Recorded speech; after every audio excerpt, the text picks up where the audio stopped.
भगवान शिव का गंगावतरण, तीर्थ में तपस्या के लिए आना, हिमवान द्वारा उनका स्वागत, पूजन और सत्वन तथा भगवान शिव की आज्ञा के अनुसार उनका उस स्थान पर दूसरों को न जाने देने की व्यवस्था करना।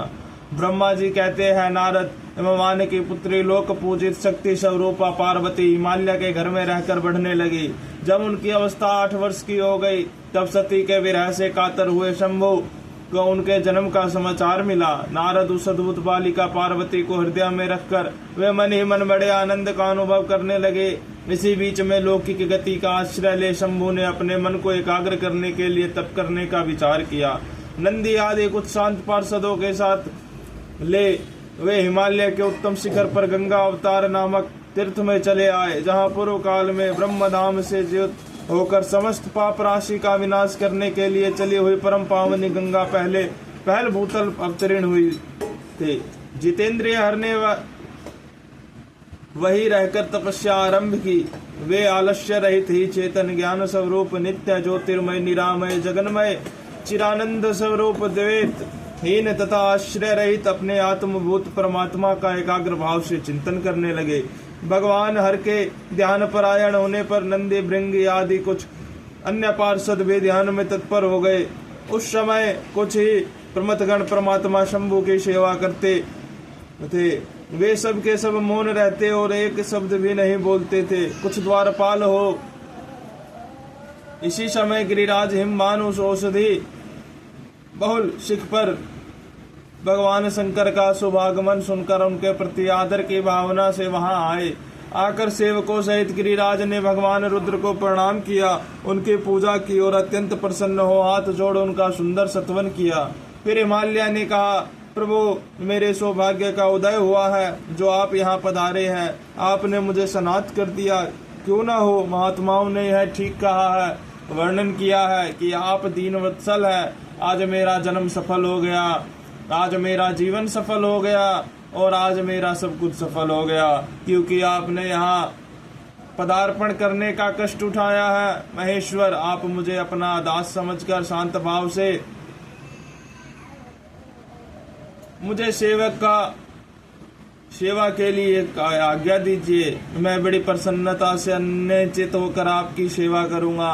ब्रह्मा जी कहते हैं, नारद, गिरिराज का यह वचन सुनकर महेश्वर ने किंचित आंखें खोली और सेवकों सहित गिरिराज को उपस्थित देख ध्यान योग में स्थित हुए जगदीश्वर वृषध्वज ने मुस्कुराते हुए से कहा। महेश्वर बोले, शैलराज, मैं तुम्हारे शिखर पर एकांत में तपस्या करने के लिए आया हूँ।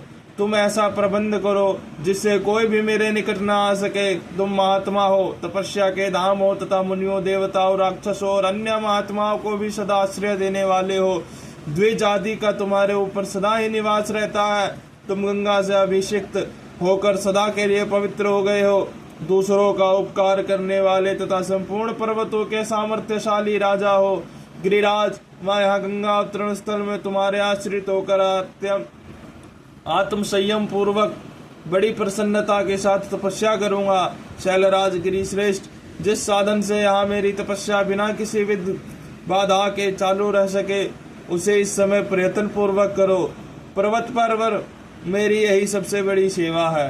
तुम अपने घर जाओ और मैंने जो कुछ कहा उसका उत्तम प्रीति से यत्न पूर्वक प्रबंध करो। ब्रह्मा जी कहते हैं, नारद, ऐसा कहकर सृष्टिकर्ता जगदीश्वर भगवान शंभु चुप हो गए।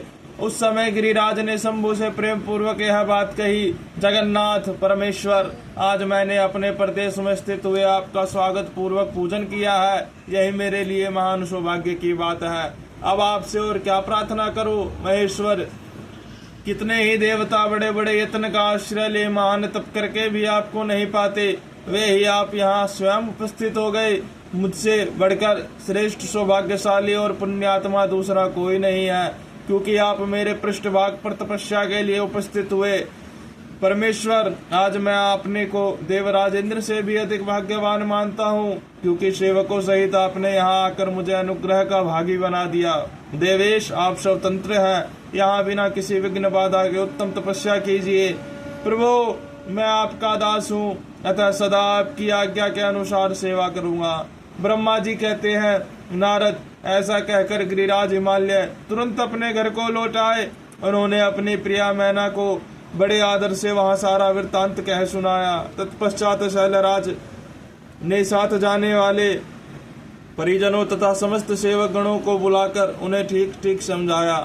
हिमालय बोले, आज से कोई भी गंगा अवतरण नामक स्थान में जो मेरे पृष्ठभाग में ही है मेरी आज्ञा मान कर न जाए, यह मैं सच बात कहता हूँ। यदि कोई वहां जाएगा तो उस महादुष्ट को मैं विशेष दंड दूंगा।